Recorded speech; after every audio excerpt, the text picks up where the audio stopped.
नमस्कार, मैं हूं रागनी वर्मन और आप देख रहे हैं राष्ट्रीय जगत विजन न्यूज। रायपुर के गुड़ियारी थाना क्षेत्र में पुलिस और रेलवे प्रोटेक्शन फोर्स की संयुक्त कार्रवाई में अंतर्राज्यीय गांजा तस्करी का बड़ा खुलासा हुआ है। टीम ने रेलवे प्लेटफॉर्म नंबर 7 से लगभग 18 किलोग्राम गांजा के साथ 2 आरोपियों को रंगे हाथ गिरफ्तार किया है। पुलिस के अनुसार दोनों आरोपी मूलतः उत्तर प्रदेश के निवासी हैं और ओडिशा से गांजा लाकर उत्तर प्रदेश ले जाने की तैयारी में थे।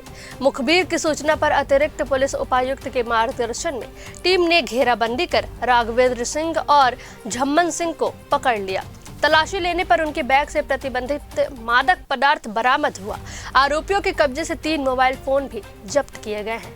जब्त गांजा और मोबाइल की कुल अनुमानित कीमत लगभग 9,27,000 रुपए बताई जा रही है।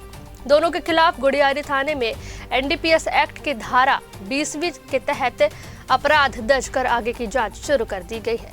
पुलिस अब तक तस्करी नेटवर्क और सप्लाई चेन से जुड़े अन्य लोगों की तलाश में जुटी हुई है। देखिए, आप जानते ही हैं कि जो सूखा नशा है उसके विरुद्ध में कंटिन्यूसली कार्रवाइयाँ जारी हैं। सेंट्रल गवर्नमेंट, स्टेट गवर्नमेंट के द्वारा भी कंटिन्यूसली ज़ीरो टॉलरेंस पॉलिसी को अपनाया जा रहा है, जिसके तारतम्य में कल गुड़ियारी पुलिस स्टेशन के अंतर्गत रेलवे स्टेशन के प्लेटफॉर्म नंबर 7 के पास से अराउंड 17 किलो गांजा और 2 आरोपी जो कि मूलतः यूपी के हैं पाए गए।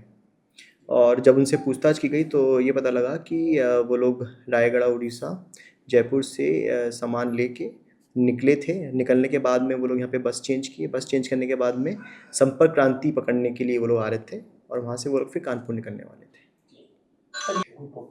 देखिए, जो रूट्स हैं, एक तो आपका जो रेल रूट है, दूसरा आपका जो हाईवे है, ये 2 ही मूलतः रूट अपनाए जाते हैं इन लोगों के द्वारा।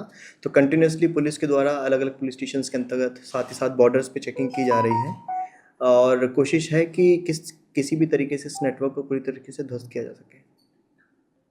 फिलहाल इस खबर में बस इतना ही। देश दुनिया की तमाम बड़ी खबरों के लिए जुड़े रहिए राष्ट्रीय जगत विजन न्यूज के साथ। नमस्कार।